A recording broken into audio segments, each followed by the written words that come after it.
María Hidalgo. Y actualmente ella es una persona que ha aportado mucho y ayudado mucho a este seminario. Nunca se ha negado.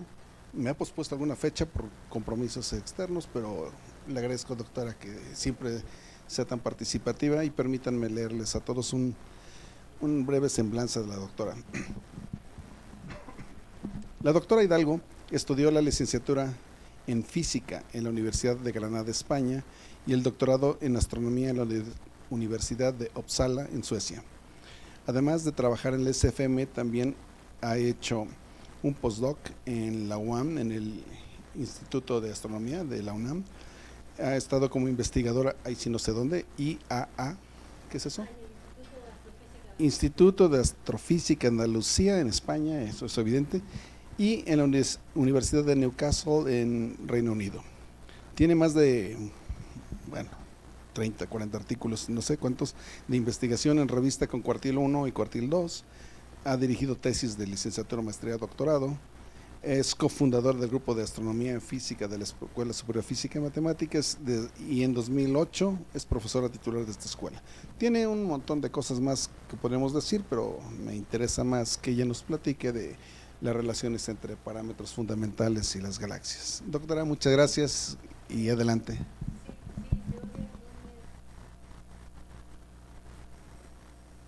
Ahora, pues muchas gracias al doctor Rosales por invitarme a este seminario, y pues espero que les guste esta charla. Conforme la iba pensando, me di cuenta de que había un par de cosas que pueden ser bastante pedagógicas, sobre todo para gente que está en la situación de vosotros, estáis aprendiendo a hacer investigación, y entonces cuidado que en investigación no todo vale, ¿vale? Entonces a lo largo de la charla vamos a ir viendo algunas cosillas. Entonces se llama Relaciones entre parámetros fundamentales en galaxias, ¿vale? Y aquí voy a presentar algunos. Puse y compañía porque no sabía al final cuántas cosas iba a presentar, ¿vale? Entonces no sabía si iba a presentar cosas de las que estaban los estudiantes trabajando, y entonces, pero al final casi nada. Entonces dije, bueno, pues mejor lo dejo para los estudiantes que hagan aquí una presentación en el seminario, ¿no? Entonces, bueno, aquí hay varias palabras clave. Siempre las palabras clave son súper importantes de entender, ¿no? Y vamos a irnos con la primera palabra clave, que son galaxias, porque no todos los de aquí sabéis lo que es una galaxia, ¿vale?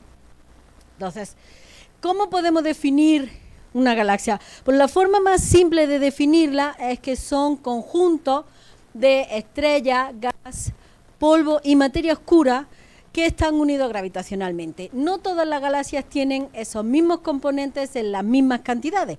Es decir, hay galaxias que tienen muchas estrellas y muy poco gas, hay galaxias que tienen casi el mismo gas que estrellas, hay algunas galaxias que no las presento ahí que pensamos que no tienen materia oscura, ¿vale? Entonces, pues, pero eso sí, casi todas tienen esos componentes, ¿no?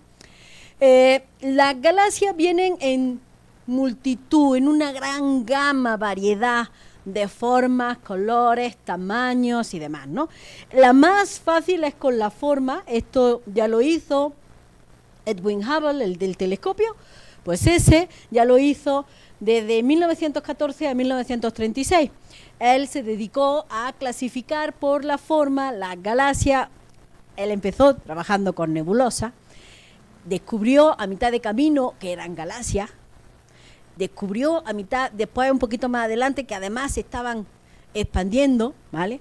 Todo eso lo hizo él, y al final, en el año 36, publica un libro que se llama El reino de las nebulosas, donde da su clasificación definitiva, ¿vale? Y entonces él dice, bueno, hay básicamente, en su época, hay tres tipos de galaxias. Unas que parecen pelotas, ¿vale? Pelotas de fútbol o pelotas de americano, pero básicamente son pelotas de estrellas, es decir, son redondas y básicamente lo único que tienen son estrellas, tienen muy poco gas y muy poco polvo. Y luego en el otro extremo están las que no tienen ninguna forma definida, que se les llama irregulares. Y esas tienen pues bastante gas y la misma, básicamente la cantidad de estrellas con respecto al gas es básicamente 1.1 y cosas así, ¿no? En comparación de 10 elevado a menos 7 o menos 9 que hay aquí, ¿no? Pues entonces, luego están estas, que bueno, estas y estas que son las mismas, que son las galaxias llamadas espirales, porque tienen espiras. Ahora lo llamamos brazos espirales, pero en 1850, cuando se detectan por primera vez, la llamaron espiras. Y entonces no se ven bien, pero ahí están, ¿no veis? Ahí esas cositas que están moviéndose. ¿Qué diferencia hay entre las de arriba y las de abajo? Pues que las de abajo tienen una barra. Tienen una barra de estrellas mayormente, aunque también pueden tener gas, ¿vale? Y entonces estas las llamamos barradas y estas no. Estas de aquí, estas dos de aquí arriba, se les llaman lenticulares, y aunque se suponía que tenían que existir, no es hasta bien entrados, creo que los años 60 es la primera vez que se empiezan a detectar así, y no es hasta los años 80 del siglo XX cuando sí tenemos esa galaxia ya bien detectada y determinada. Esas galaxias también pueden tener barras, ¿vale? Y estas de aquí, las irregulares, pues también pueden tener barras, aunque los que me conocen saben que a mí las irregulares barradas como que me dan un poco de dentera, ¿no? Entonces, pero bueno, en principio están establecidas que hay irregulares con barra. No me voy a pelear.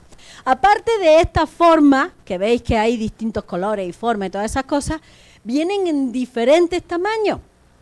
Aquí les presento a la galaxia más grande que hay en el universo. Se llama ESO 318-72, si yo no me confundo, pero no me hagáis mucho caso con el nombre. Sí sé que es 18 veces, su tamaño físico es 18 veces más grande que la Vía Láctea, ¿vale? Son 278 kiloparsecs. La Vía Láctea son 15. Entonces está bien grandota.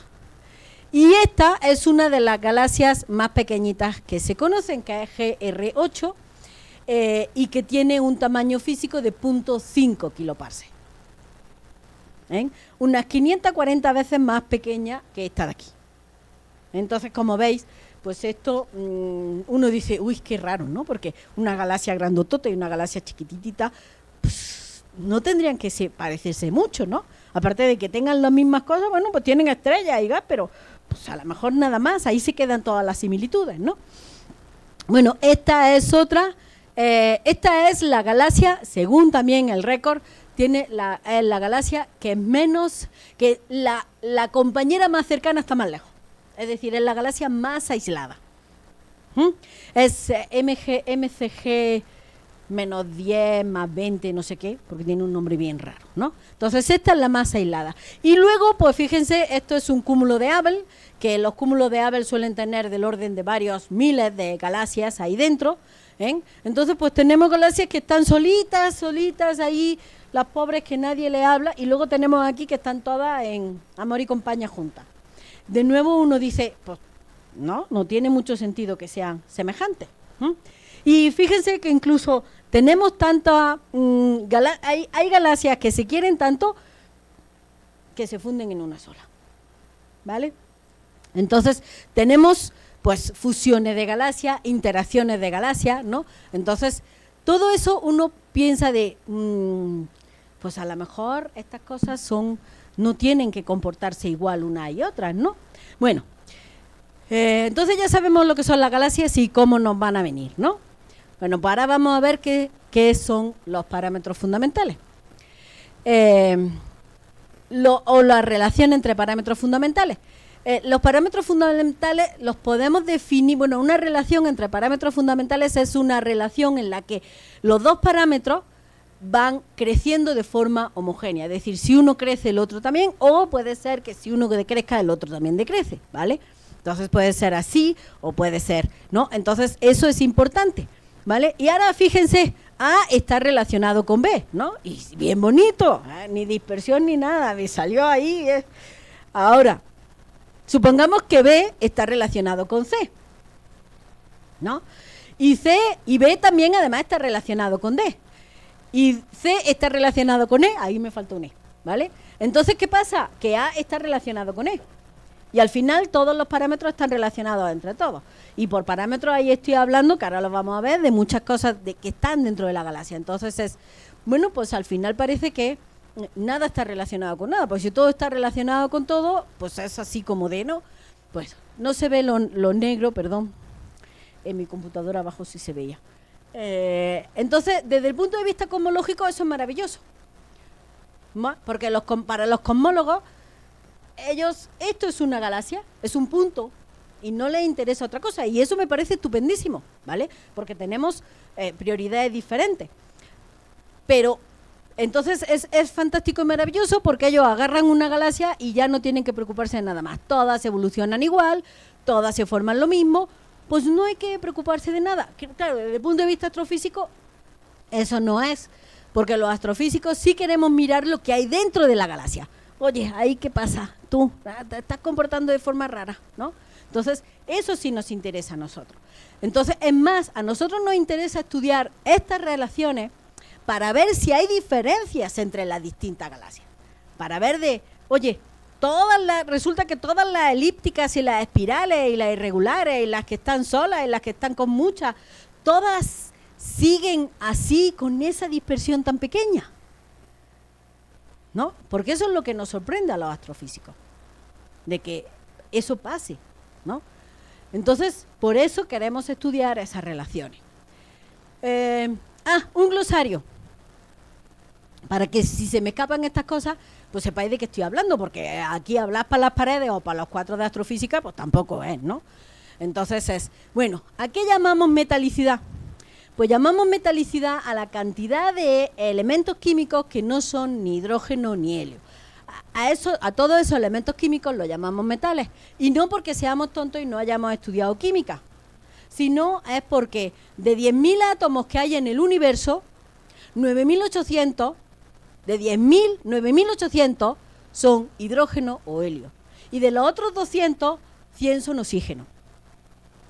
Es decir, para los 94 o 95 átomos restantes de la tabla periódica nos quedan 100 átomos. Entonces, por ejemplo, de sodio, ahí no lo ven, pero de sodio hay en el universo 0.4, me parece, por cada 10.000. Entonces, cuando le echen sal a la comida, recuerden, me estoy gastando la provisión de sodio que tiene el universo para los próximos 50.000 años. Cuidadito. Entonces, eso es importante. Tasa de formación estelar o SFR, normalmente yo voy a hablar de SFR, es el número de estrellas que se forman en una región y lo mido como masas solares al año.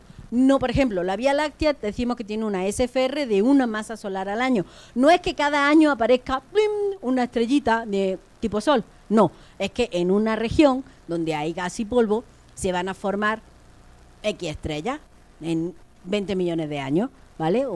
Y entonces esas X estrellas de distintas masas, al final decimos, bueno, pues si lo promediamos para toda la galaxia y en los siguientes 20 millones de años, o 50 o 100 millones de años, pues entonces lo que es como si se hubiera formado un sol al año.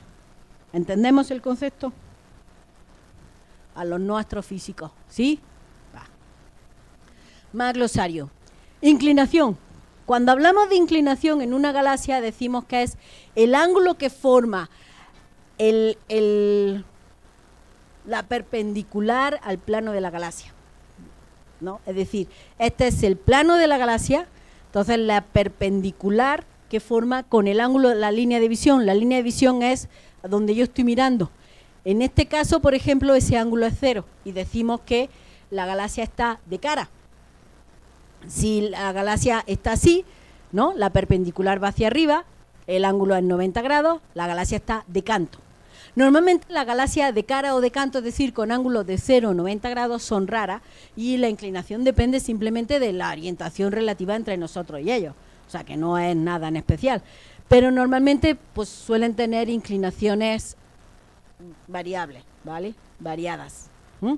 Entonces, entre 0 y 90. Y es importante. Ahora veremos por qué va a ser importante. Y por último, la extinción. La extinción es la disminución del número de fotones debido al gas y polvo presentes que hay entre el objeto que está emitiendo y nosotros. Esos fotones van a ser absorbidos o van a ser dispersados, ¿vale? Y entonces, pues yo no los voy a ver. Y entonces digo, esos fotones yo no los veo, se me han extinguido. para mi propósito. Entonces, ¿sí?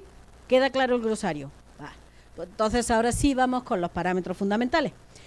No hay cosa que nos guste más a la astrofísica, y yo me pongo la primera, que nos den dos parámetros y vamos a ver si están correlacionados. Vamos a ver si esto se relaciona con esto otro, ¿vale?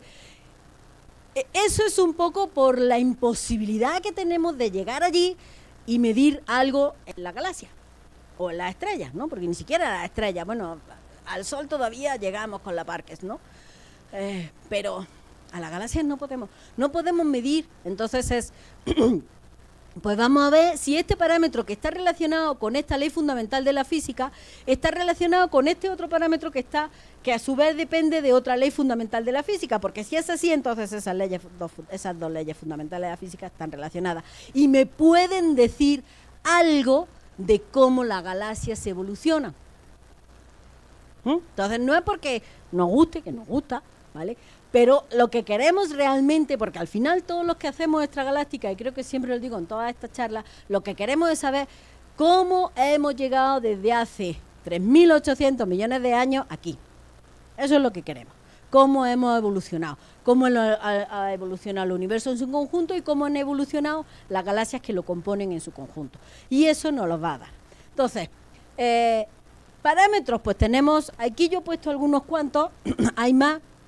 Por ejemplo, tenemos la velocidad, cuidado, estos son parámetros de dentro de la galaxia, no son parámetros de la galaxia como un todo, porque si yo estuviese viendo la galaxia como un todo, no sería astrofísica, sería cosmóloga. ¿Veis la diferencia? Entonces, yo soy astrofísica porque lo que me interesa es lo que hay dentro de la galaxia. Entonces, esa velocidad es la velocidad a la que se mueven las estrellas. No... La velocidad de una estrella en una galaxia tiene tres componentes: una velocidad axial, es decir, alrededor del centro, una velocidad radial sobre el radio y una velocidad en z, ¿vale? Entonces, hay galaxias en donde esas tres componentes son básicamente las mismas o incluso algunas son mayores. Entonces, la resultante para cada estrella tiene... Es diferente, una resultante va para allá, otra para allá, otra para allá, y entonces hablamos de que las estrellas en esa galaxia tienen una velocidad de dispersión porque no hay un patrón común.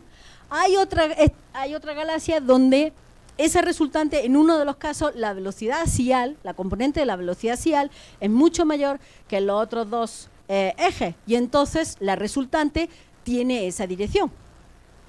Y entonces hablamos de velocidad de rotación de la galaxia. Entonces decimos que las estrellas rotan alrededor del centro de la galaxia, ¿vale? Entonces eso, siempre yo voy a poner velocidad y ahora después me voy a decir es rotación o es dispersión. Luego las masas. La masa puede ser masa total, masa de estrella, masa de gas, masa de polvo o masa de el halo oscuro, ¿vale? Entonces, esas componentes, como ya dije, esas componentes van a variar. Hay galaxias donde la masa de estrellas es básicamente la masa total y en otras donde la masa del halo oscuro es básicamente la masa total. Entonces, eso es importante. Esos serían parámetros dinámicos, ¿no? Luego, parámetros morfológicos relacionados con la forma, pues el más importante es el tamaño, como ya lo hemos visto. Hay galaxias grandes, hay galaxias pequeñitas, hay galaxias como la nuestra, más o menos normales. Entonces, ahí está. Luego está la luminosidad. No, pero es que la voy a definir después, ¿vale? La luminosidad o cualquier otro parámetro fotométrico, es decir, de los que miden la luz, ¿vale? Puede ser la luminosidad, que se puede utilizar, o también el brillo superficial, que no es nada más que es, pues, el flujo recibido por unidad de área.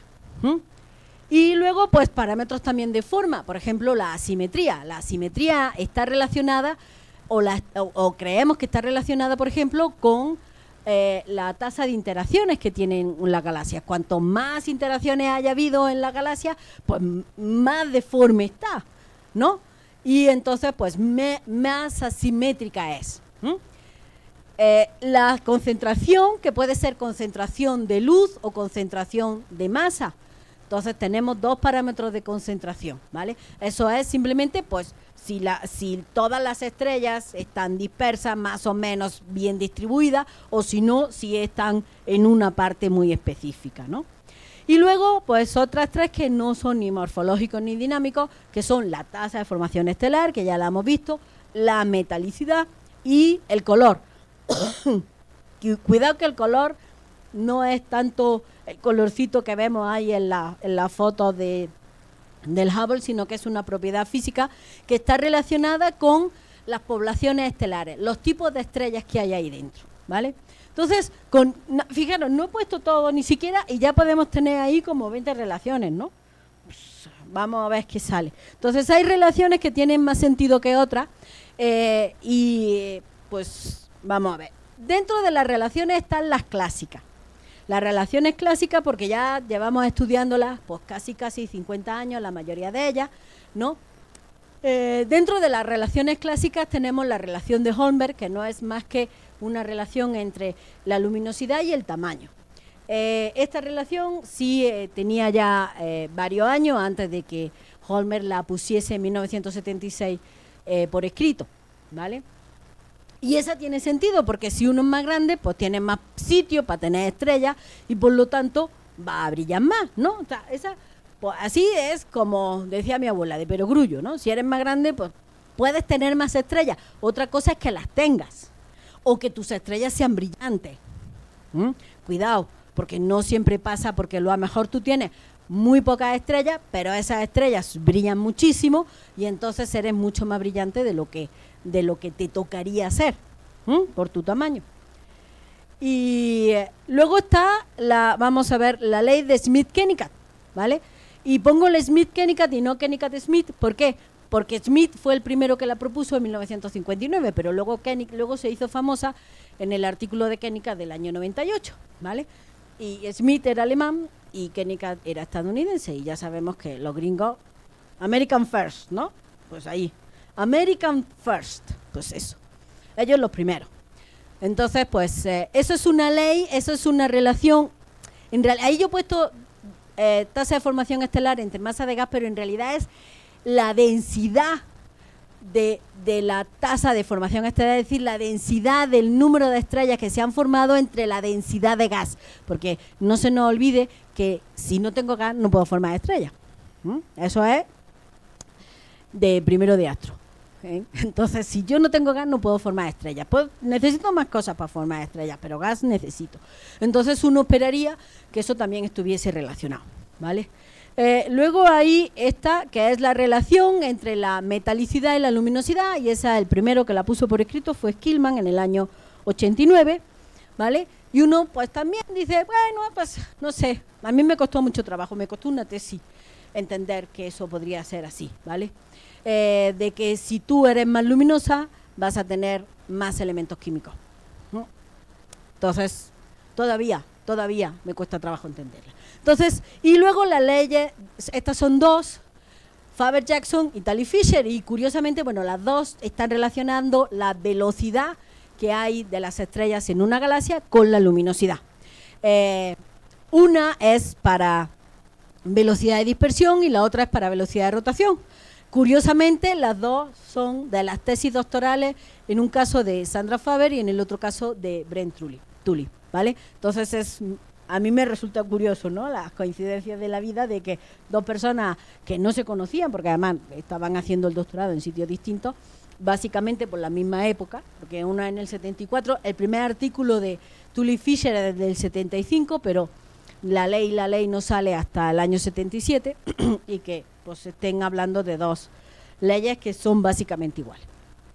Y luego hay una serie de relaciones modernas, con algunas de las cuales yo tengo muchos problemas, ¿vale? Con la última no, ¿vale? Pero esa no voy a hablar de esa porque se la dejo. ¿Dónde está? No, aquí es Roberto, ¿vale? Entonces, en realidad esta es una relación y bueno, de la luminosidad frente al color, ¿no? Yo no sé si Roberto ya ha dado un seminario aquí, ¿no? Pues si no, en unos meses vaya a la presentación de su tesis y os enteráis de qué va eso. Y las otras dos son la tasa de formación estelar frente a la masa de estrellas y la tasa de formación estelar frente a la metalicidad. Yo con las dos tengo muchos problemas, ¿vale? Porque, pues, esas son la masa estelar, es la masa que ya se ha formado. Entonces, ¿por qué yo estoy formando más estrellas si tengo más estrellas? ¿No? Entonces, no sé si veis, si yo tengo muchos elefantes, ¿por qué quiero más elefantes? No tiene mucho sentido, ya tengo muchos. Es más, o sea, ahí tendríamos que ver con otros parámetros y sin embargo la gente, pues, no es con la masa de estrellas. Ahora contaré cosas sobre la masa de estrellas. Y la segunda es todavía peor porque, fijaros, y el otro día lo veíamos, ¿no?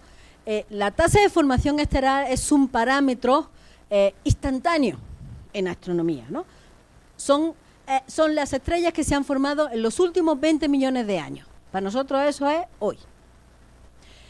Mientras que la abundancia química o la metalicidad es todos los metales que se han ido formando a lo largo de toda la vida de la galaxia. Entonces, uno es en un espacio de tiempo de muchos millones de años y el otro es un espacio de tiempo cortito.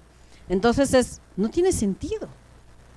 No tiene sentido. Y que si yo estoy formando ahora muchas estrellas, tengo muchos elementos químicos, no tiene sentido. No sé si vosotros le veis el sentido, pero yo no le veo el sentido. Todavía me estoy peleando con ellos, ¿no? Entonces, no quiere decir que las cosas que se estén publicando, todo el mundo tenemos que estar de acuerdo con ello. Eso es una de las cosas más importantes. No todo lo que está publicado, uno tiene que estar de acuerdo con lo que está publicado, ¿vale? Puede ser que uno no está de acuerdo y lo que tiene que hacer es ponerse, hacer las cuentas y a ver si te sale lo mismo. Si te sale lo mismo, pues te aguanta. Y si no te sale lo mismo, lo publica. ¿Va? Entonces, yo de aquí voy a hablar de, básicamente, el resto de la charla va a ser hablar sobre la Tally Fisher, y ahora os comento por qué. Entonces, ¡ay, no se ve nada! Primera enseñanza pedagógica. Cuando yo hago una relación entre parámetros, llámese galaxia, llámese estrella, llámese coche, llámese elefante, si yo quiero medir algo, yo quiero medir el tamaño de un elefante, ¿no? De muchos elefantes, a ver si está relacionado con, no sé, el tamaño de los árboles de la selva donde viven, ¿vale? Entonces yo tengo, por ejemplo, el peso de un elefante con el tamaño de los árboles, ¿no? Entonces yo tengo que pesarlo a todos los elefantes, si no con la misma báscula, al menos con la misma unidad de medida, porque si a unos elefantes los mido en kilos y a otros en toneladas, o a uno en kilos y a otro en libras, pues pasa lo que le pasó al satélite de Marte, ¿no? Que se estrella. Porque una cosa estaba en kilos y otra cosa estaba en libras. Entonces, es absurdo. Y en los árboles lo tengo que medir todo, pues igual, de forma homogénea. Entonces, si nosotros no medimos las cosas de forma homogénea, podemos encontrar cualquier cosa, ¿vale? Esa gráfica que está ahí es una de las que a mí me siguen doliendo los ojos cuando la veo, ¿vale? ¿Por qué? Porque esa es una ZL, ¿vale? Entonces, fijaros, aquí son 53.000 galaxias, de todos los tipos morfológicos, todo, ahí está metido. Y tanto la abundancia, la metalicidad, que es aquí, como la luminosidad, que es esto, están determinadas de formas diferentes. Vaya usted a saber cómo, ¿no? O sea, ahí no han hecho homogeneización ninguna, simplemente han tomado un punto, mira, este punto me sirve, lo pongo aquí, este punto me sirve, aquí, y ponen ahí, y eso es un punto gordo. Y tiene la desfachatez de ponerle una línea diciendo, hay una correlación. Señores, ahí cabe un elefante, pero además bailando, o sea, cabe un elefante bailando. O sea, tiene una dispersión, aquí tiene una dispersión de 5 unidades en magnitud y aquí tiene una dispersión de 1.3 en logaritmo. O sea, cualquier galaxia que vosotros encontráis cabe ahí. Pues sí, claro. Entonces, cuidado porque si eso lo hacéis en vuestro trabajo, si vosotros no homogenizáis las unidades, no homogenizáis los métodos con los que estáis trabajando, os pueden salir cosas que no son correctas. Y esto está publicado, y no solamente está publicado, lo citan un montón, ¿vale? Y tú dices, y está hecho con las patas. Entonces, cuidado, porque una de las cosas que os tenéis que preguntar es, ¿qué quiero ser? ¿Rico y famoso o dormir por las noches? Dormir por las noches, ¿no? Dormir con la conciencia tranquila de que tu trabajo está bien hecho. Si queréis ser rico y famoso me parece muy bien, ¿vale? Pero entonces, cuidado, porque son dos caminos distintos los que hay que tomar. Entonces, ahí, lo primero. Bueno, hay otra cosa muy interesante en las relaciones entre los parámetros, y es que a los astrofísicos nos gusta medirla en un sistema de 2 dimensiones. Por un lado, los medimos en este sistema, que aquí lo que vamos a medir son en distintos tipos morfológicos y medio ambiente. Es decir, voy a ver si las galaxias de distintos tipos morfológicos tienen las mismas pendientes en esas relaciones, si las galaxias aisladas, las galaxias en grupos, las galaxias que están en interacción o que dejan de estarlo, siguen teniendo las mismas pendientes, o si por el contrario no. Para mí lo que me resulta más interesante es que no, pero bueno, si sale que sí, oye, pues mira qué bien. Y la otra es el tiempo en evolución, ¿vale? Es decir, cosas que están a Z1, Z2 o Z14, sí tienen la misma relación, sí siguen la misma pendiente en una relación entre 2 parámetros que las cosas que tenemos aquí locales, ¿vale? Entonces eso, porque ahora vamos a ver que si eso funciona, entonces sí es verdad, señores, las galaxias han evolucionado, por lo menos en estos 2 parámetros, igual a lo largo de toda su vida, y eso es súper importante, ¿no? Ahí entonces le decimos a los cosmólogos, lleva razón, chicos. Bueno, entonces, pues nos vamos. ¿Por qué está todo en negro? Os prometo que estaba en blanco, no sé qué pasó, no sé. Como utilizo ODT y no PowerPoint, pues entonces a lo mejor me cambia esas cosas. Bueno, la relación Talley-Fisher, como ya he dicho, es una relación entre la luminosidad y la velocidad de rotación, ¿vale? ¿Cómo definimos la luminosidad? La luminosidad se define básicamente en la potencia, es energía por unidad de tiempo. Entonces, los físicos le llaman potencia, nosotros le llamamos luminosidad por razones históricas. Y el flujo, que también es importante, el flujo es la energía que recibe el observador, ¿vale? Por unidad de tiempo y por unidad de área, ¿no? En este caso, la pupila del ojo, ¿vale?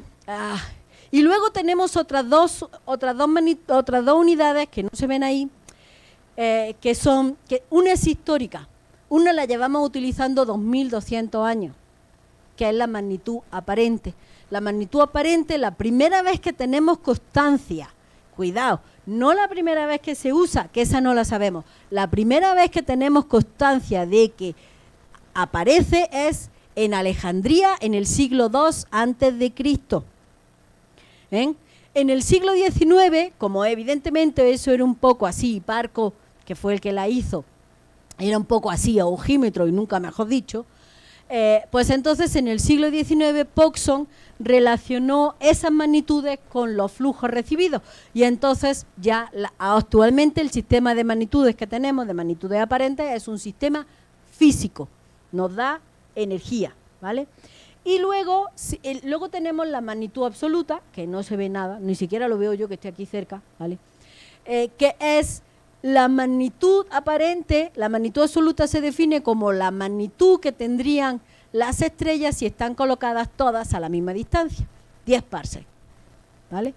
Entonces, si ponemos todas las estrellas igual, porque puede pasar de que nosotros veamos una estrella muy brillante, pero es porque está muy cerca, porque como el brillo, el flujo es lo que yo recibo, yo la puedo ver que tengo mucho flujo de esa estrella, pero es porque estamos muy cerca y entonces me llegan todos los fotones, mientras que otra que está allá a lo lejos, pues claro, no me llegan todos los fotones, la mitad se han quedado por el camino, y yo la veo muy débil.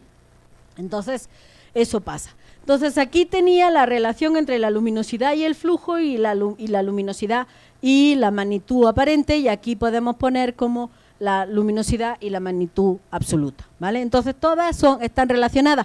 Pero cuidado, aquí lo pongo si queréis, aquí, porque luego lo vamos a necesitar.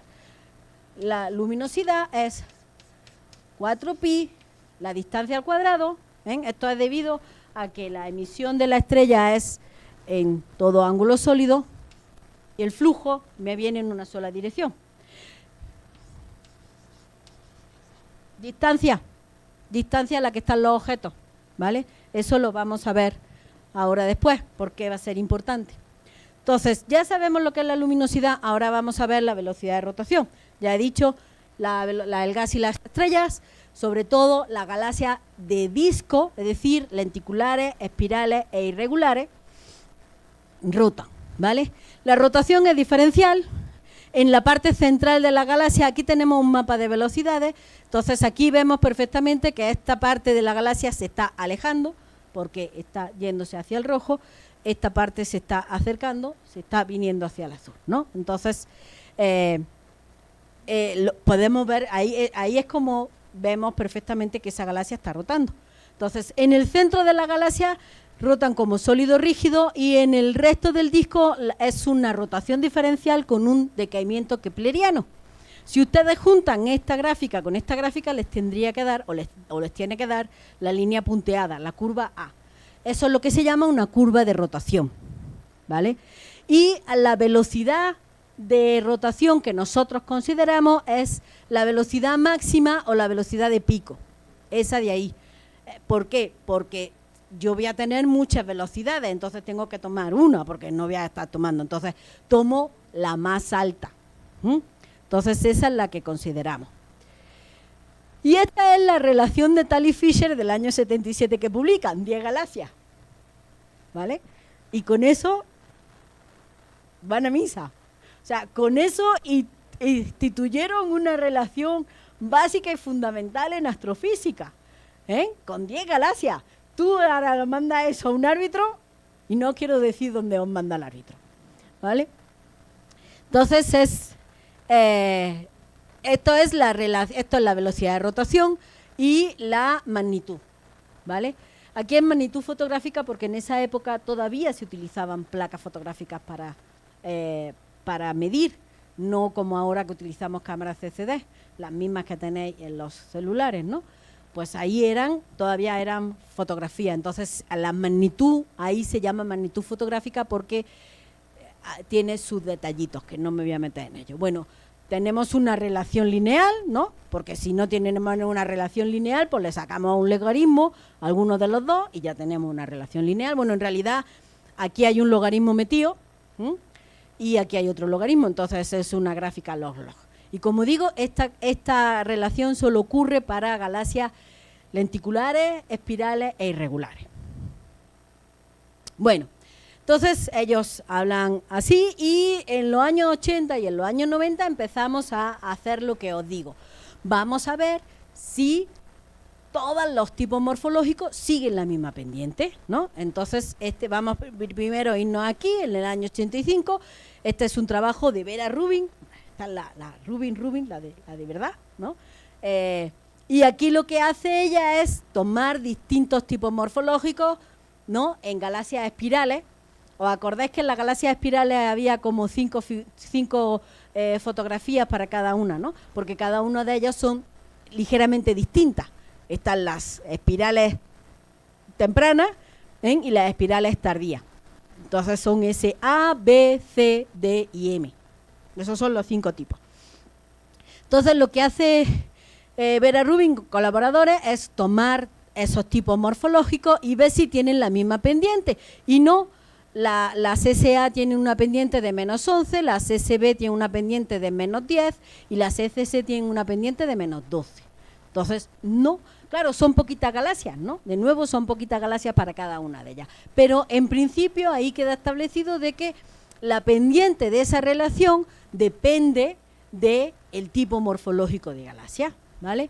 Y unos años más tarde, Strauss y Willis lo que hacen es ver si depende de en qué parte del espectro electromagnético estoy mirando. No he puesto el espectro electromagnético porque yo digo, son chicos de maestría y de doctorado, espero no tener que explicarle el espectro electromagnético, ¿no?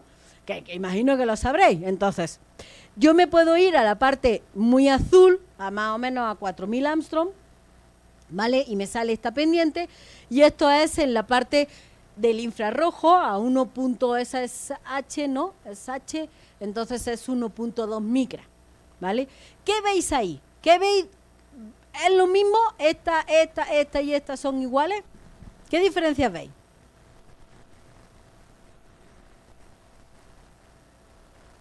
¿Qué más? A ver, algunos de los que no son de astro.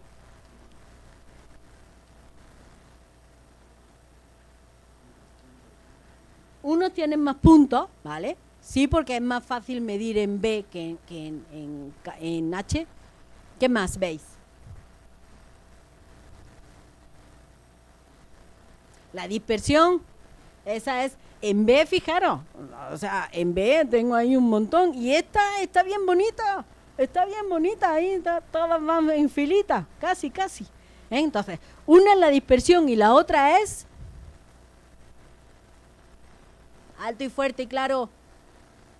La pendiente. La pendiente es marcadamente diferencia. Esta está mucho menos pendiente, valga la redundancia, que esta, ¿vale? Entonces, pues sí, entonces también depende. ¿Por qué? Bueno, eso ahora lo vamos a ver. Vale.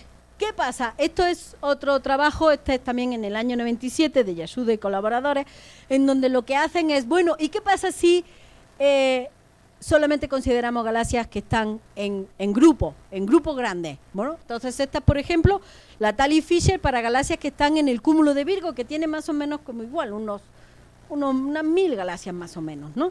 Entonces, pues, ¿qué vemos? Que la dispersión es mucho más grande, ¿vale? Esto es en B, esto también es en B, incluso esta que tenía gran dispersión, aquí la dispersión es más grande, ¿no? Entonces, pues parece ser que las galaxias en grupo y las galaxias que están más o menos solitas, pues la pendiente también es diferente. Incluso, pues a lo mejor podríamos decir, pues no parece que haya tanta relación, ¿no?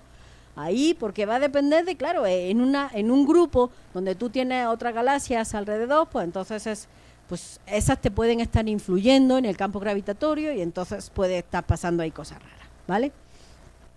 Bueno, y esta es del año 2007 y esta es con Z, es decir, con el redshift, con el tiempo hacia atrás, ¿vale?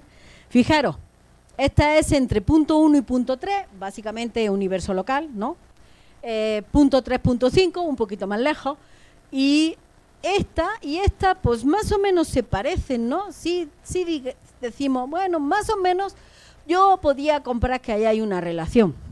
Pero ya cuando nos vamos por encima de punto 5, ya no empiezan a aparecer galaxias aquí, sino empiezan a aparecer galaxias acá.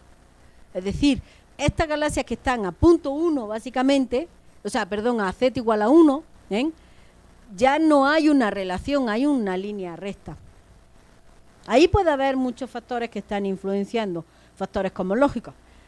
Sesgo de Malquist, para los que han estudiado cosmología, ¿no? Eso pasa. Pero, en principio, también podría ser de que, pues, solamente la relación entre la velocidad de rotación y la luminosidad solamente es para los objetos del universo local, ¿no? El universo local más o menos, dependiendo de a quién le digáis, pero más o menos está entre punto 3 y punto 5 en Z, en el redshift, ¿vale? Bueno, ¿qué más? Bueno, pues entonces, ¿y por qué os cuento esto? Porque hace muchísimos años, una estudiante como vosotros hizo su tesis de licenciatura sobre esto, ¿no? No sé si alguien conoce a Nelly, bueno, los de Astro puede ser que sí, los demás no.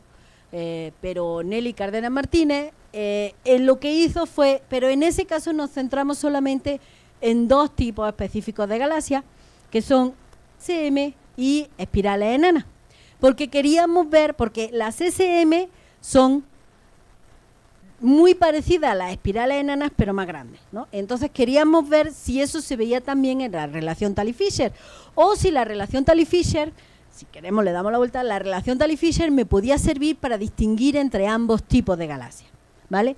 Y entonces, ay, se me fue, aquí. Hoy, ¿dónde está? Aquí, vale. Entonces, pues aquí os presento las relaciones. Esta es en la banda V, en el visible, a 5.500 Armstrong más o menos, y esta es en la banda J, a 1.1 namicra, ¿vale? Entonces, de nuevo volvemos a observar lo mismo. La relación en el infrarrojo tiene menos dispersión que la relación en el óptico, en la parte visible. Y las rojas son las SMs y las negras, que no se ven desde ahí, son las espirales enanas. Y sí parece que hay. Es más, aquí tenemos, aquí os presento la tabla que hizo, porque lo hizo para todas las bandas. Lo hizo B, V, R, I, J y K. 2 en el infrarrojo, 1 en el infrarrojo óptico y la otra en el óptico, ¿no? Y como veis, las pendientes son marcadamente, bueno, son distintas, son diferentes, ¿vale? Entonces, sí que influye y sí que en todos los casos, bueno, en este caso, eso es una de las cosas que queríamos ver, de que efectivamente también pasa aquí para galaxias muy tardías, y que además sí se podían distinguir entre las magallánicas, la SM y las DS, tanto en V como en J, ¿vale? Sí tienen pendientes diferentes.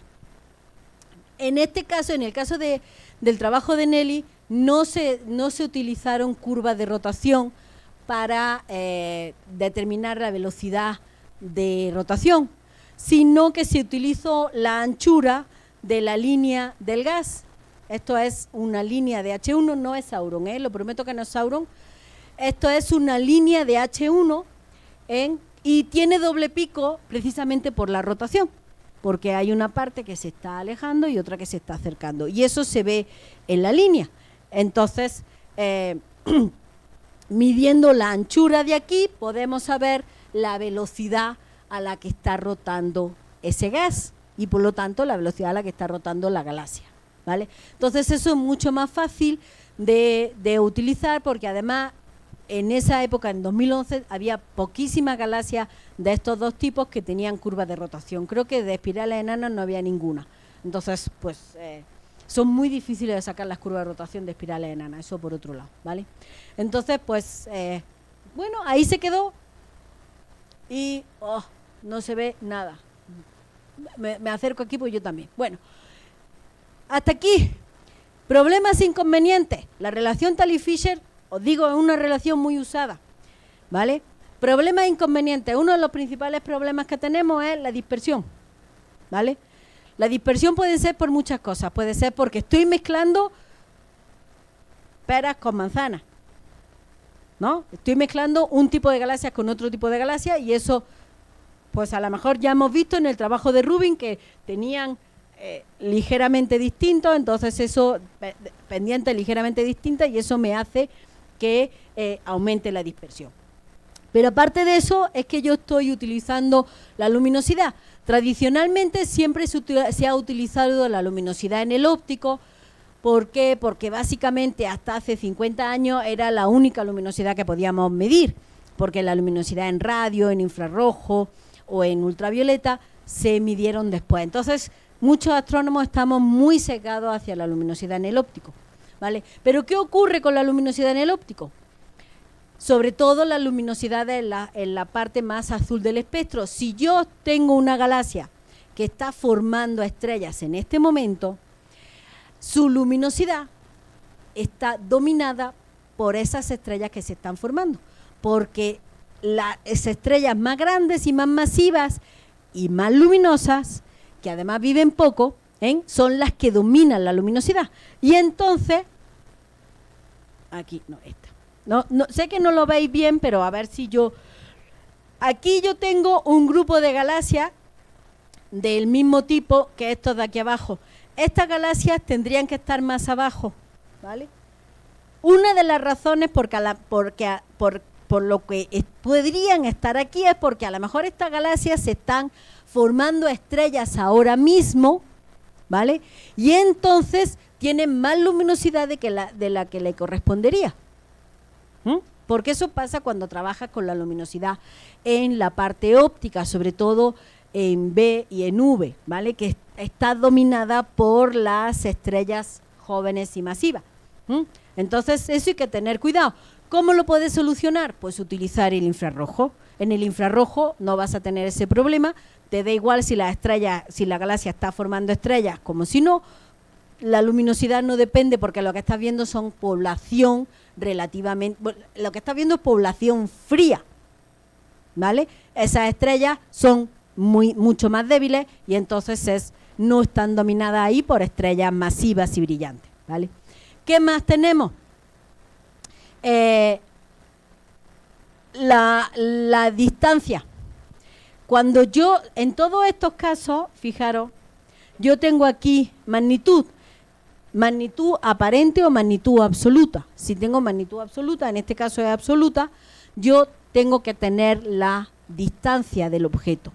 Entonces, de nuevo, si yo he calculado la distancia, si para una galaxia utilizo un calibrador de distancia y para otra utilizo otro calibrador de distancia, me pueden dar valores diferentes, porque eso pasa en astronomía, ¿vale? Me pueden dar valores diferentes y por lo tanto me aumentan la dispersión. Entonces, cuidado porque en este caso, o sea, en el caso de Nelly sí lo hicimos bien y dijimos no, todas las distancias tienen que ser los mismos calibradores. No me vale. Puede ser el que quieras, puedes utilizar la distancia que quieras, ¿no? No voy a hablar ahora un poco en chino. Podéis utilizar cefeidas, podéis utilizar la relación con respecto al fondo, a la CMB, podéis utilizar se puede utilizar lo que se quiera. Lo que sí es que todas las distancias estén determinadas de la misma forma, ¿vale? Entonces, eso, por ejemplo, en el caso de Nelly, sí os lo puedo asegurar que sí fue así. Corrección de extinción. ¿Os acordáis la extinción, no? Es decir, la mitad de los fotones se me pueden quedar por ahí, por en medio. Entonces, yo tengo que intentar corregir, porque no es lo mismo si yo estoy considerando, por ejemplo, en el caso del trabajo de Voigt, que eran que eran de galaxias que están entre 0.1 y 1, entonces os podéis imaginar qué pasa las galaxias que están a z igual a 1, pues que estoy viendo la mitad de los fotones o menos. Y entonces a lo mejor le estoy dando un valor menor en la magnitud, cuando resulta que son mucho más brillantes. ¿Por qué? Porque no estoy considerando todos esos fotones que se han perdido, ¿vale? Entonces hay que corregir de extinción. Eso es complicado, pero bueno. Y luego, por último, la inclinación de la galaxia. La inclinación de la galaxia va a venir aquí, en la anchura de la línea. Y entonces la velocidad de rotación, la anchura de la línea depende de la inclinación de la galaxia.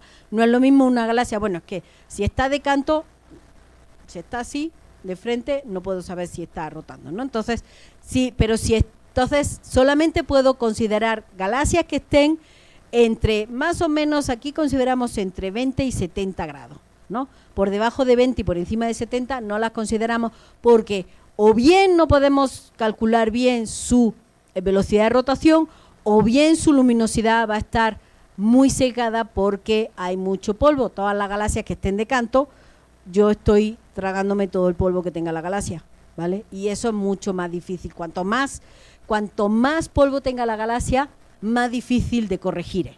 Entonces, eso son las cosas que tenemos que considerar. Bueno, ¿qué tenemos? ¿Qué pasó? Vamos a hablar de la masa de estrellas. Ya os he dicho ahí que después iba a hablar de la masa de estrellas. Bueno, la masa de estrellas hasta el año 2003 no se podía determinar bien. No se podía determinar, básicamente. Después se empieza a poder determinar. ¿Cómo? Tenemos dos formas de hacerlo. Una es ajustando lo que se llama un modelo de poblaciones estelares, ¿no? Por ejemplo, como aquí le damos los flujos, a un software y el software nos dice, oye, pues yo te ajusto esto se llama una distribución espectral de energía.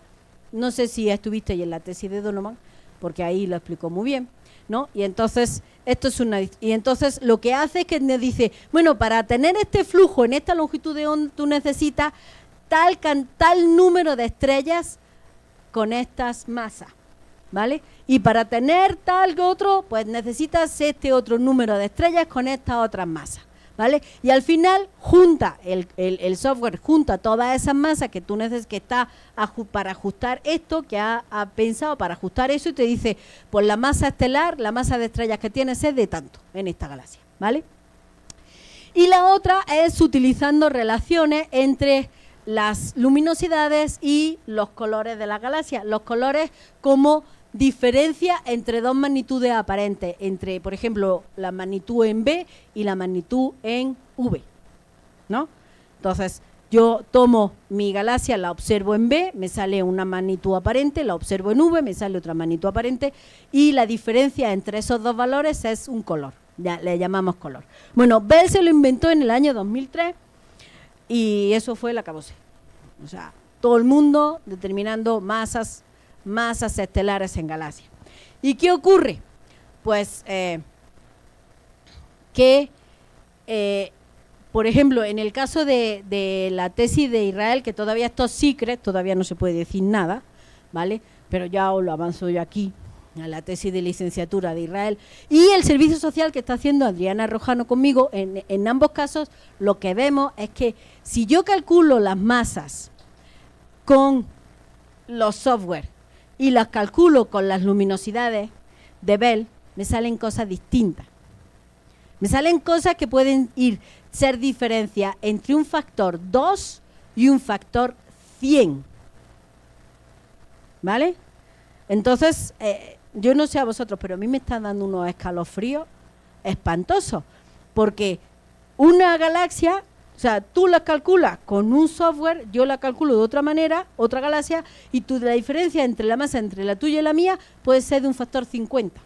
Y entonces, claro, o sea, ¿cómo hacemos relaciones con esas cosas? Primero tenemos que tener claro cuáles formas de determinar la masa son mejores, más correctas, antes de ponernos a calcular las masas como locos. Pero claro, el problema de Bell es que es una formulita súper chiquita, y entonces tú llegas y haces un Excel con 53.000 galaxias y te sale la masa estelar de 53.000 galaxias y te da igual si está bien o está mal, ¿vale? Entonces, ya lo digo, si queréis ser ricos y famosos, pues lo hacéis así. Si queréis dormir por la noche con la conciencia tranquila, pues se hace bien.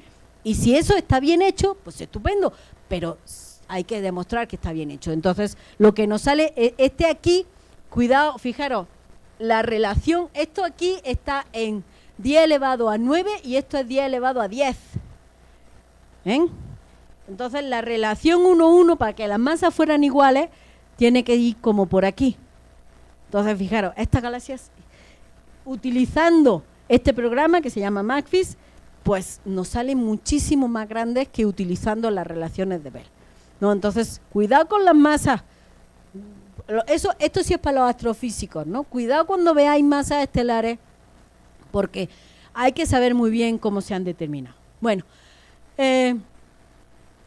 medimos la masa de gas. Para medir la masa de gas necesitamos el flujo en la línea, ¿vale? Esto es un mapa de H1 y este es el flujo, esta es la línea de H1, yo mido el flujo en la línea y a partir de aquí con la anchura puedo sacar la velocidad, pero con el flujo total lo que saco es la masa de H1 que hay. ¿Por qué digo esto? Por la relación Talley-Fisher bariónica. Esa la propone Magot en el año 2000, este es un artículo de 2012, un poco más tarde, y dice, pues ¿saben qué? No, sí, 2003 me parece que es, porque ya. Y fijaros, o sea, esto es, no sé, esto es un sueño guajiro. O sea, están todas, o sea, es que aquí están incluso dentro, todas están dentro de la línea máxima. Eso es, no sé, o sea, para mí es impresionante, ¿no? Entonces, esto es la relación bariónica, es utilizando en vez de la luminosidad la masa, ¿vale? Entonces la masa que se llama masa bariónica, que es la masa bariónica, no es nada más que la masa de estrellas más la masa de gas. Las suman las dos y entonces te salen esas cosas que tú dices, ¿y cómo lo hacen? ¿No? Porque pues a mí me salen dispersiones muy grandes. Entonces nosotros no quisimos... lo retomamos, esto hace poco el subdirector académico nos propuso a Nelly y a mí, oigan, ¿y por qué no retomamos el trabajo de Nelly de la Tally Fisher, pero ahora no solamente utilizando 2 grupos de galaxias, sino 4. Metimos también irregulares y metimos unas cosas a las cuales al subdirector académico y a mí nos gustan mucho, llevamos trabajando en ellas un tiempo, que son las que se llaman galaxias enanas de marea, que son galaxias que se forman cuando 2 galaxias grandes se unen, se fusionan, y entonces parte de esa masa se desgaja y queda una galaxia pequeñita, y esas son las que creemos que no tienen materia oscura por cómo se han formado, ¿vale? Y entonces dijimos, bueno, pues a ver si siguen la relación Tally Fisher las TDG, ¿no? No la siguen, son esas de ahí, tienen una pendiente completamente. Esta es la relación Tally Fisher en el óptico, usando la luminosidad en el óptico. Estas son las irregulares, y estas son, las verdes son las magallánicas, y las moraditas son las enanas, las espirales enanas. Entonces esas sí más o menos siguen una pendiente parecida aquí. Y luego dijimos, bueno, vamos a hacerlo no en la luminosidad en el azul, pero a ninguno nos gustaban las masas. Entonces decidimos usar la luminosidad del gas, es decir, tomar el flujo de la línea de H1 y sacar a partir de la expresión esa de ahí, porque esa sirve para todo, sacar la luminosidad en la línea de H1. Y bueno, pues ahora, por ejemplo, las TDG quedan más bonitas porque quedan dentro de la línea. Claro que si uno lo mira esto, si lo veo así, pues dice, ay, sí, tienen toda una misma relación. Pero si uno ya lo mira con cuidadito, ve que no. De que las espirales enanas me van aquí para abajo. Básicamente es una línea recta. Y estas, las irregulares, tienen una pendiente diferente a las magallánicas, a la SM. Entonces es cuidado, ¿no? O sea, no quiero ser deshonesta con vosotros. Esto parece que tienen una sola pendiente, los 4 grupos de galaxias, y ya es mentira, no la tienen, ¿vale? Tienen pendientes diferentes. La dispersión no sigue siendo alta, incluso considerando la luminosidad en el gas, ¿no? Las 4 tipos de galaxias se supone que tienen suficiente gas, entonces no es porque a una le falte o lo que sea. Todavía no entendemos por qué la dispersión no es tan bonita. Evidentemente no vamos a obtener algo como lo que estuvo MACO, ¿vale? Pero pues menor dispersión, pero nada, no nos sale. Bueno, conclusiones, que no veis esto de que me hagan las cosas así, el ODT en vez del PowerPoint, pues es. Bueno, ¿qué pongo? El cálculo de las masas estelares debe hacerse de forma homóloga. En realidad, el cálculo de cualquier cosa debe hacerse de forma homóloga en todo lo que hagáis. No solamente en astrofísica, sino en cualquier otro. Siempre hacerlo, siempre lo mismo. Para que si os salen cosas, porque si os salen cosas diferentes, que es cuando ahí gusta, ¿no? Ah, mira, me salen diferentes, entonces que eso realmente sea porque sea diferente y no porque lo estáis calculando de otra manera, ¿vale? Entonces eso, las masas, lo que queráis, lo que sea. Y lo que sí podemos decir es que sí parece haber que hay una diferencia en la pendiente de la Tally Fisher entre las TDG, las espirales enanas, las irregulares enanas y las magallánicas, que es lo último que hicimos, y que está en concordancia con lo que había hecho Nelly 15 años antes, ¿vale? Y creo que, espérate, sí, eso es todo. Eso es todo, amigos. ¿Pregunta?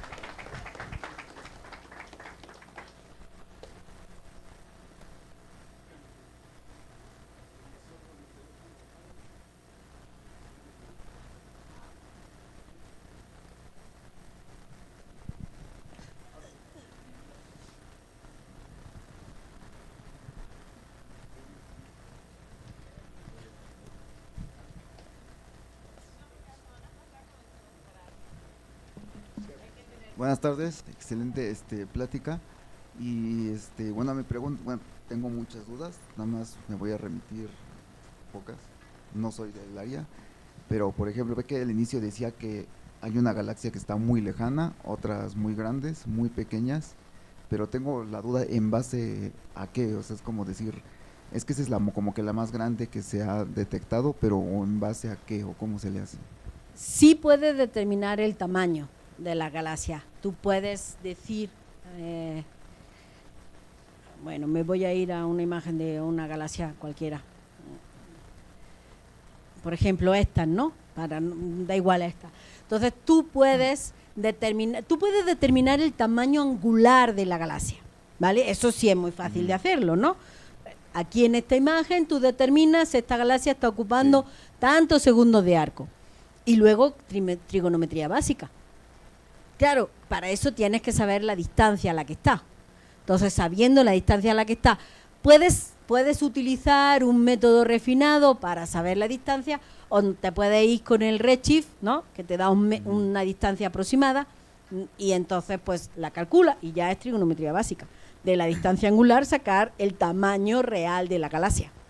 Ok, pero entonces se saca una más grande o más pequeña como por regiones, No. o de forma como absoluta de decir, a ver, en toda La esta que parte del os universo. puse que es la más grande, se supone que es la más grande. O sea, te vas a la galaxia más grande, la más masiva, la más yo no sé qué, y esa se supone que es la más grande, 278 kiloparsecs.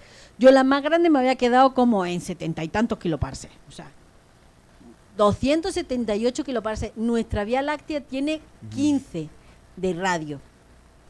¿Y sería posible que existiera una más grande, más hacia allá? Pues o claro, algo o así, sea, mira, impossible is nothing en astronomía.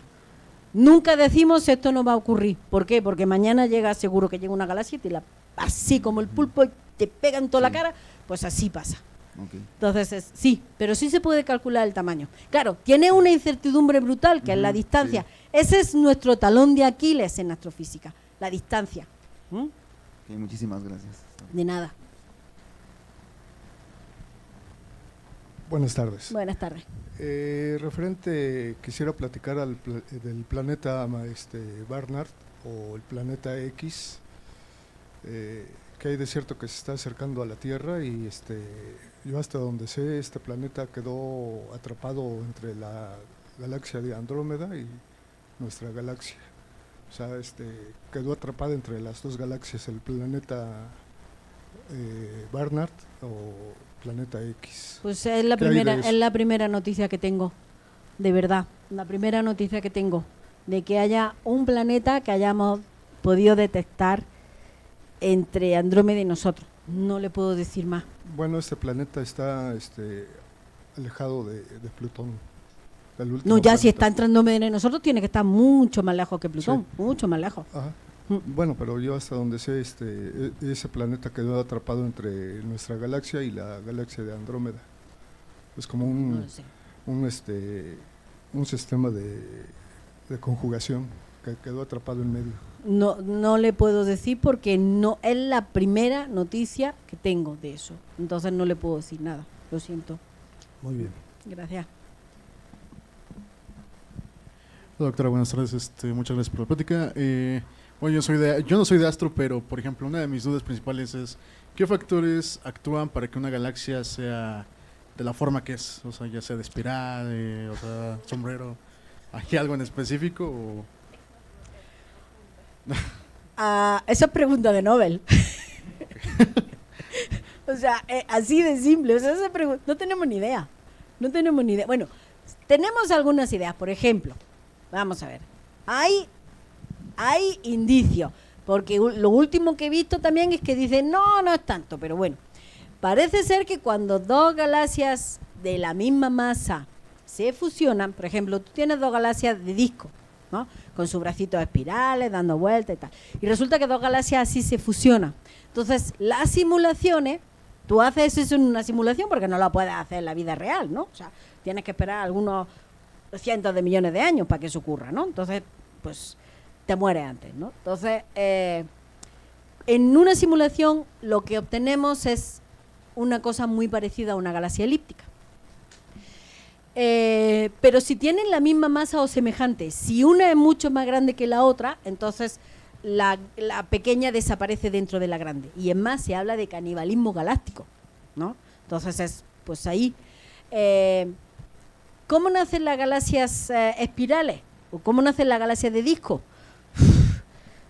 Pues mira, el modelo que hay, o sea, lo que te dicen los modelos de formación de galaxias es que las galaxias nacen de disco y muy pequeñitas. y se van fusionando y van saliendo galaxias más grandes y salen las espirales. ¿Qué ocurre? El Hubble y el HST nos están pegando en la torre. ¿Por qué? Porque para que eso ocurra necesitamos tiempo, ¿vale? Y entonces lo que uno esperaría es que no viésemos galaxias elípticas grandes hasta Z2 más o menos. ¿Y qué ocurre? Que vemos galaxias elípticas grandes a Z5. Y entonces pues no sabemos explicarlo. Entonces ahora mismo hay así un murmullo generalizado entre la gente que hace formación de galaxias de decir, pues a lo mejor hay que cambiar el modelo. Pero no sabemos por qué nacen, porque además el modelo es tan absolutamente matemático que te dicen es una fluctuación y te ponen un delta ya y te dicen, sí, pero de ahí tiene que salir una galaxia de disco. Y no, o sea, francamente no se sabe. Vale, muchas gracias. Buenas tardes, gracias profesora por la plática.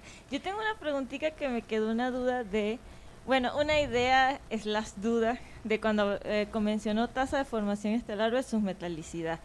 Porque en ese caso me quedé pensando, ¿no sería mejor historia de formación estelar versus metalicidad? Sí. Porque, a ver, ahí es donde lo que queremos. Claro, en el fondo está la IMF, pero si tú supones, se han formado estrellas masivas de tanta cantidad en tanto tiempo, ¿verdad? Entonces tendría la metalicidad suficiente para tener esa relación que observe, por decir algo. No, entonces me quedó la duda si tenía sentido. Primero. No, sí, tiene todo el sentido del mundo. Es más, ahí Martín le va a salir una sonrisa si decimos historia de formación estelar. Porque la gente que hace modelos de evolución química, lo que necesita es la historia de formación estelar. No necesita la tasa de formación estelar y, bueno, pues vale, con esto, pero con eso y 100 pesos nos vamos al cine a ver si nos dejan entrar, ¿no? Porque no hacemos tanto. Lo que sí necesitamos, pero ¿qué ocurre? Es mucho más difícil determinar la historia de formación estelar. Entonces, la historia de formación estelar está determinada para muy poca galaxia y no así de decir fetén, ¿no? Tenemos una idea general, ¿vale? Pero así te metes en una galaxia y decir, esta formó y muchas estrellas hace 1 billón de años y después formó otras poquitas y después ya no formó más y ahora está volviendo a formar, que eso es lo que queremos. De eso hay poquísimo. Pero justamente no podría ser la metalicidad un indicador en la historia de la formación estelar. No, porque tú tienes la metalicidad, se va acumulando. Lo más que puedes decir, por ejemplo, cuando tú tienes una galaxia con mucho oxígeno o mucho azufre, es, yo sé que en toda la edad se han formado muchas estrellas de más de 15 masas solares para tener oxígeno, pero no te puedo decir cuántas y cuándo, que es lo que te dice la historia. La historia te dice, en este momento, en ese instante se formaron tantas estrellas de esta masa. Entonces eso es lo que necesitas. Claro, además no supondrías interacciones con otras galaxias ni absolutamente nada, porque eso se complicaría más. Sí, a lo mejor, porque si supone interacciones ya, pues tú sola te estás ahorcando. Exactamente, sí. Gracias. De nada. Hola profesora. Hola. Muy buena plática, muchas gracias. Gracias. Yo quería preguntarle sobre una relación que había mencionado que no le convence mucho, que era la de luminosidad y metalicidad, la de Skillman. Esta relación depende o tiene como la explicación a partir de únicamente la población estelar o exactamente de dónde saca o qué explicación le ha encontrado a esta relación. Ay, me mata, porque te digo que me costó una tesis, ¿no? O sea, esa relación cuando yo preguntaba, cuando estaba como vosotros y preguntaba, ¿y por qué una galaxia más luminosa tiene que tener más metales? Me decían, eso no me lo decían, pero me decían, mira, las menos luminosas tienen un menor campo gravitacional y entonces cuando las supernovas estallan, y tú lo vas a entender muy bien, y hay vientos estelares, entonces esos vientos, esos metales que se han formado en el interior de la estrella se van y entonces te quedan menos metales dentro de la galaxia. Es lo más que conseguí que alguien me dijese. Esa aplicación me parece una tontería, ¿vale? Porque es que además luego hay simulaciones que te dicen ni siquiera se van o sea, para que eso ocurra, la supernova tiene que ser un pedazo de supernova y que ocurra justo en el extremo de la galaxia y que la galaxia tenga muy poquitita masa y así, o sea, es 1 entre 1.000.000. Entonces, oigan señores, pero oye, ¿les gusta a la gente? Y ya, y lo que le gusta a la gente se pone de moda y así, eso es. Pero sí, no hay para mí no hay una explicación lógica. Pero nadie me va a ofrecer una explicación mejor que esa. Bueno, muchas gracias, profesora. Hola, doctora, ¿cómo está? Le agradezco mucho la plática, excesivamente Muchas interesante. La duda es respecto al trabajo que está realizando con el doctor Vega. Y con Eli, Y con él, ciertamente, perdón. perdón, y con la doctora Martínez Cárdenas. Ok. Con la doctora Martínez Cárdenas. ¿Podría ahondar un poco más en el por qué, a partir de la formación de estas galaxias enanas, por qué no tendrían que tener un halo de materia oscura? De las TDG. No, porque tú le estás arrancando materia a otra galaxia. Ajá. Hay muchos problemas. O sea, en particular, Nacho y yo pensamos que sí se pueden formar esa galaxia.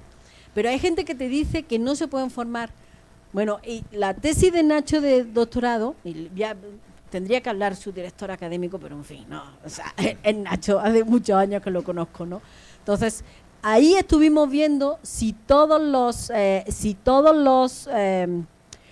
grumos que vemos cuando vemos una interacción entre galaxias, cuando tú ves hay muchos grumos, y si todos van a formar o son TDG o son candidatos a TDG, es decir, sí creemos que se van a colapsar y formar galaxias.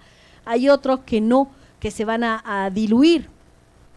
¿De qué va a depender? Va a depender de, por ejemplo, de cómo de cerca estén de una de las dos galaxias, porque si están muy cerca de una de las dos galaxias, ese gas va a volver a caer, la gravedad no perdona, o sea, ahí está. Y la otra es el tamaño. Si son muy pequeños, por ejemplo, si son muy pequeños, entonces puede ser que no tengan suficiente campo gravitacional para colapsar. Y la velocidad a la que se están moviendo, ¿no? Si tus estrellas se están moviendo muy rápidamente, eso lo que hace es que se expandan, ¿no? Entonces, de todas esas cosas pero por la misma forma, por ejemplo, hay gente que te dice, no se pueden formar, ¿por qué? Porque no pueden. ¿Qué haces con el halo de materia oscura? ¿No? Entonces es cómo se desgajan. Lo único que, por ejemplo, lo que decimos que sí es, esas galaxias están dentro del halo de materia oscura de la galaxia grande, de la galaxia madre. ¿No? Pero ella, como tal, como objeto, no tiene materia oscura. Pero entonces sí cabería en la definición de galaxia. Si le meten materia oscura ahí y dices que esas no, sí. O sea, si, por eso he dicho en diferentes proporciones. Y la proporción va desde 0 hasta un montón, ¿va? Entonces, si yo a esa galaxia digo no tienen, por ejemplo, no sé si os acordáis, los de Astro, los demás no creo que lo hayan visto, pero hubo una noticia que decía que habían descubierto una galaxia sin materia oscura, ¿no? Entonces es como una galaxia sin materia oscura, ¿no? El Von Dokun y entonces me acuerdo que yo leí el reportaje y era una TDG.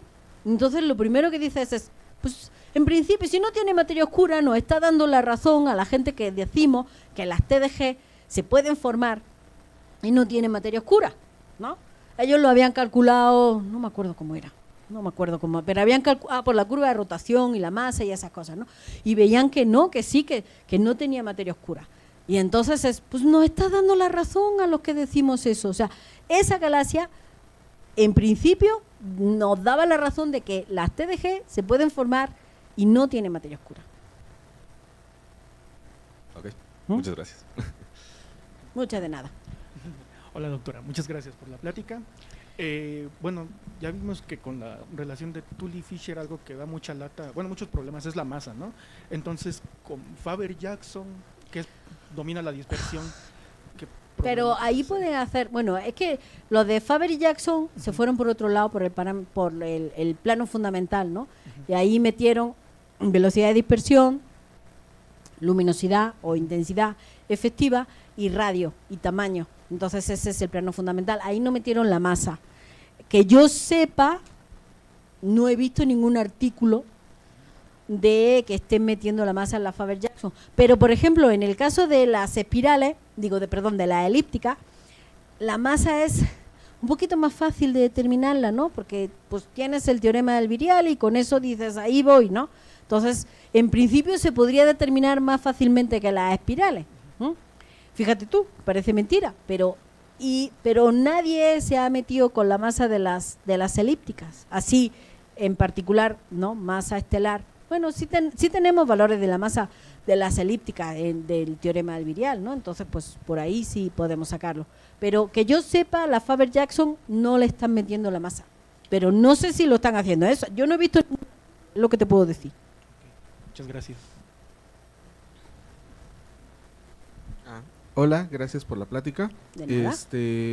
Bueno, en principio yo no soy de astrofísica, pero pues sí me sacó un poco de onda lo que dijo hace rato de la masa cuando la calcula con los dos métodos, que pues que la diferencia sea tanta. Entonces, pues mi pregunta va en el sentido de si alguien ha tratado de ofrecer una explicación desde el punto de vista de cómo se construye el modelo y si en principio las asunciones que se hacen pues tienen que ver algo con esto, ¿no? Desconozco la verdad del tema. Que yo sepa, nadie ha hecho todavía una comparación de las masas como la estamos haciendo nosotros. Entonces, que yo sepa, o sea, lo mismo hoy ha salido un artículo haciéndolo, ¿no? Pero que yo sepa, no se ha hecho.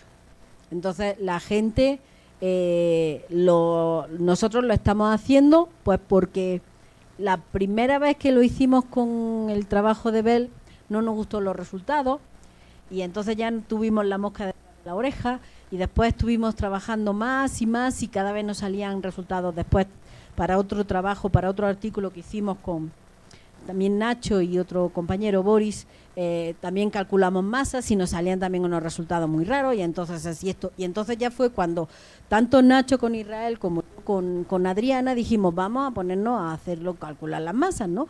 Y vemos que nos están saliendo cosas muy extrañas. Entonces pues creo que lo hay que ponernos de acuerdo los cuatro y hacer un artículo.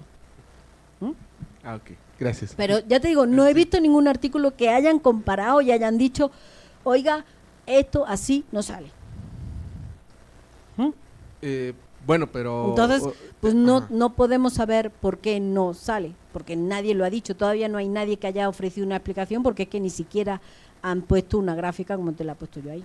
Ok, entonces su trabajo nada más, o ahorita el enfoque principal era nada más compararlo, ¿no? O sea, sí, ahora mismo es compararlo y ver que las masas, o sea, lo que nosotros pensamos es que probablemente la masa calculada con el software, con McFIS, está mejor determinada que la calculada con las relaciones, ¿no?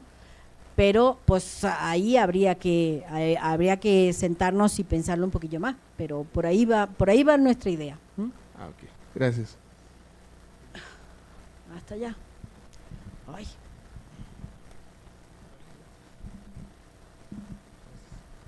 Hola doctora, muchas gracias por la plática. Mi pregunta es si, ocupamos los parámetros fundamentales para hacer relaciones entre ellos, ¿no? Pero supongo que a la hora de tener los parámetros fundamentales en cómo se miden y cómo se calculan, pues se miden y se calculan de formas distintas. Entonces, no sé eso cuánto, mi pregunta es, ¿cómo qué parámetros inducen más error, digamos, a la hora de ver las relaciones? Bueno, cualquiera que tenga que ver con la distancia, porque la distancia te va a dar un error, una incertidumbre. A mí no me gusta hablar de errores porque no es que te equivoques al medir, sino que no sabes realmente, ¿no? Entonces la distancia te mete mucha incertidumbre, ¿no?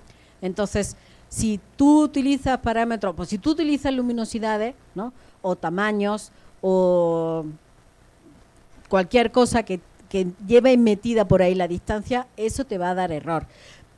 Pero, por ejemplo, en el caso de las masas, pues ahí ahora nos estamos dando cuenta de que si las calculas de una forma o de otra, te van a dar cosas diferentes. La metalicidad, yo he hablado poco, pero la metalicidad, dependiendo de cómo la calcules, te puede dar un valor u otro muy diferente. Entonces, realmente, por eso he dicho no, es que esté calculado de la misma manera, porque entonces la dispersión son debidas a causas intrínsecas, no causa de que lo estás haciendo mal, ¿no? Es realmente ahí hay una dispersión porque tienes mucha más formación estelar y entonces la luminosidad es más alta, o porque no tienes formación estelar y entonces es lo que no, entonces, pero sí son causas intrínsecas a la galaxia, no son otras cosas, ¿no? Entonces, por eso es lo mejor. Me da igual, un método puede estar bien o mal. Por ejemplo, el de la masa, lo puedes determinar como te dé la gana, pero uno solo, porque si mezclas 2 o 3, ya es cuando lo estás haciendo mal. Muchas gracias.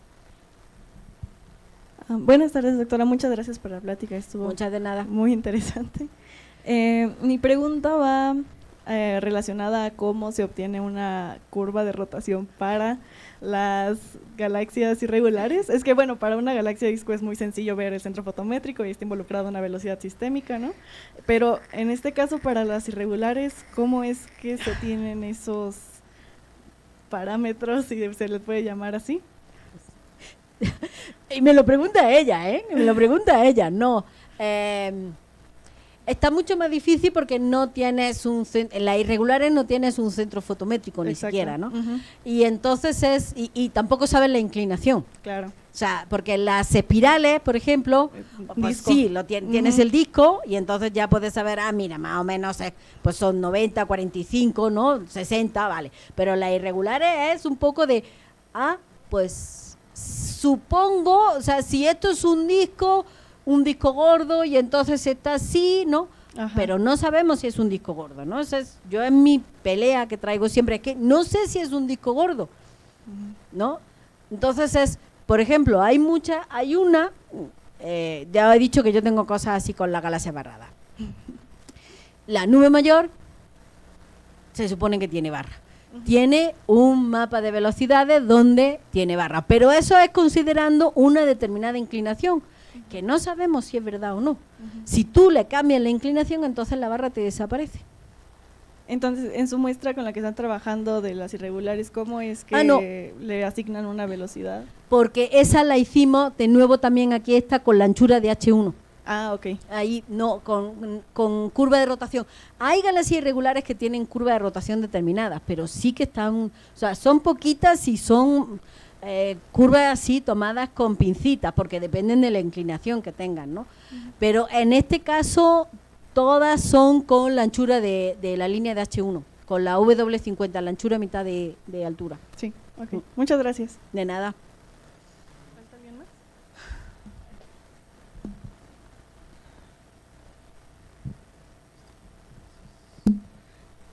Gracias, doctora. Muy buena plática, muy interesante. Gracias. Mi pregunta es en algo que mencionó cuando habló sobre el redshift, el Z, que dijo que entre 0.1 y 0.3 es prácticamente el universo local, ¿no? Entonces, mi pregunta es, ¿qué cantidades físicas o qué parámetros hay para determinar desde el punto de vista astrofísico hasta dónde llega el universo local y dónde ya no? Y la segunda pregunta es un tipo de corrección que no mencionó, pero que es la corrección K, hasta partir de qué Z, ya la corrección K empieza a ser importante a la hora de calcular la magnitud aparente de una galaxia. El universo local es a gusto del consumidor, ¿vale? Hay gente que, o sea, y en serio, porque yo tuve una discusión con uno de los árbitros, porque nosotros decíamos que estábamos en universo local y me dijo, no, es que el universo local va hasta punto. Y entonces dije, bueno, voy a buscar, ¿no?, la definición de universo local. Y cada uno me daba una definición. O sea, había gente que me decía punto 1, otra gente me decía punto 3, otra gente me decía punto 5. Pero yo creo que si ya tenemos Hades 14, el universo local va a ser Z1, ¿no? Porque, o sea, tenemos una galaxia Z14.3. Entonces, el universo local es un concepto que es muy flexible, ¿no? Entonces, es muy difícil decir hasta aquí. Por ejemplo, podemos utilizar, ¿no?, decir, si nos podemos ir hasta 1.5, si quieres, porque más o menos desde 1.5 para acá sí podemos ver la morfología de la galaxia, por encima de 0.5 ya está la cosa muy complicada verla. Entonces, pues ahí podemos decir, oye, eso es universo local, porque yo a z igual a 1 puedo saber si esa galaxia es espiral o es lenticular, ¿no? Pero por encima de 1.5 ya no, ya lo que veo es un punto amorfo y tengo que meterme a ver propiedades como tasa de formación estelar, abundancia química, bla, bla, bla, para decir, vale, parece que es una espiral o una elíptica, ¿no? Entonces, ahí sí es verdad que es muy complicado. Y sí, efectivamente, hay que tener mucho cuidado. Corrección K. De nuevo, hay gente, por ejemplo, nosotros en algunos casos hemos hecho corrección K, casi, porque igual te dicen, ay, pues la corrección K. Mira, a mí me gusta hacer la corrección K cuando tiene galaxias a distintos Z. Entonces, pues sí, porque es una corrección cosmológica que se usa porque como el universo se está moviendo, entonces todo se te está yendo hacia el rojo. Entonces, pues tú tienes que traerlo, lo que se llama ponerlos en el sistema de referencia cero, ¿no? Eso para los que no soy astrofísicos, ¿no? Entonces, eso es lo que se llama corrección K. Claro, si tú tienes una galaxia relativamente cercana, la diferencia entre lo que tú estás viendo y lo que realmente es muy pequeñita, hasta el punto de que no la puedes diferenciar. Claro, en una galaxia Z igual a 1, entonces ya las cosas ahí son más complicadas. Entonces, normalmente, a partir de 0.1 es cuando sí empiezas a decir, si tengo galaxias por encima de 0.1, entonces sí tienes que hacer corrección K, porque ahí ya sí te puede, dependiendo, por ejemplo, si estás considerando cosas en banda ancha,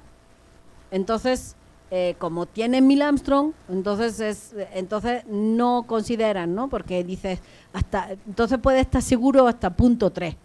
Si estás considerando cosas en banda estrecha, luminosidades, porque esa es una corrección que se hace a la luminosidad. Entonces, si yo tengo la luminosidad en un filtro de banda ancha, que son 1000 Armstrong, entonces todavía me puedo ir un poco más lejos, que mi luminosidad va a quedar dentro de ese filtro. Pero si tengo un filtro chiquito de 100 Armstrong, entonces en 100 Armstrong, poquito que te vaya a 0.03 o menos, ya tienes que cambiar el filtro, ¿no? Entonces ya tienes que hacer corrección K. Entonces depende de qué estés trabajando tú, ¿no? Pero típicamente, por ejemplo, luminosidad en banda ancha, 0.1, 0.2. A partir de 0.3 seguro, ¿no? O sea, ahí ya sí tienes que hacer. Pero si no, 0.1, 0.2, dependiendo de si tienes muchas galaxias en distintos Z, entonces sí, hazla mejor. Muchas gracias. Muchas de nada.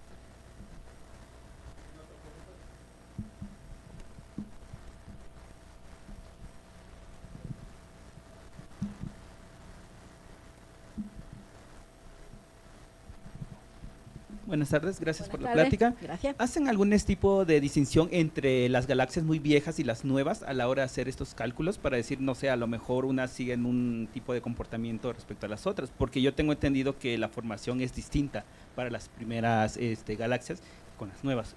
Bueno, en la parte de la formación de las estrellas, sobre todo la formación de las estrellas que componen las galaxias. Pues empiezan a formar los elementos y cuando tú llegas en una estrella y llega al hierro, pues esa estrella hasta ahí llegó su vida. Ejemplo, pues nosotros tenemos hierro y de alguna manera tuvo que venir.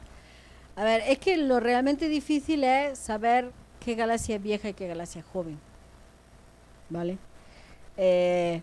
Porque si te digo, por ejemplo, como hablábamos antes, ¿no? Las galaxias se forman pequeñitas y luego se van fusionando y van poniéndose grandes, ¿no? ¿Tú me dirías una galaxia grande es joven o vieja? Depende de cómo son sus estrellas.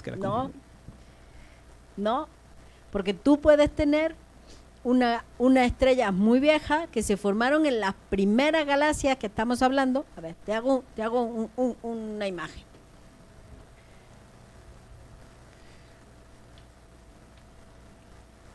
Estas dos se fusionan y hacen una un poquito más grande.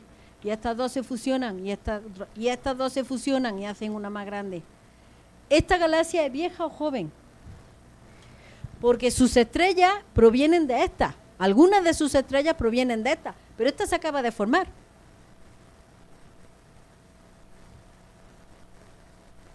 Yo te digo, si tú miras ¿la catedral de qué año es? Pues Más o dependería menos, del siglo XVI. Pues ¿vale? tendrías ¿no? que ver el estilo de la Del siglo construcción. XVI. Pero si miras las piedras de la catedral, ¿de qué siglo son? Depende si tuvo reparaciones. Del siglo XIV, ¿no? Porque algunas de las piedras del Templo Mayor se usaron para usar la catedral. Entonces, ¿la catedral es del siglo XIV o del siglo XVI? ¿Mm?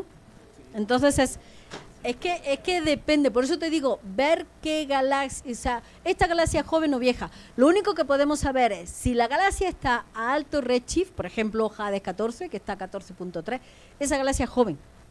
Lo que no podemos saber es aquí, en Z0, a qué le correspondería.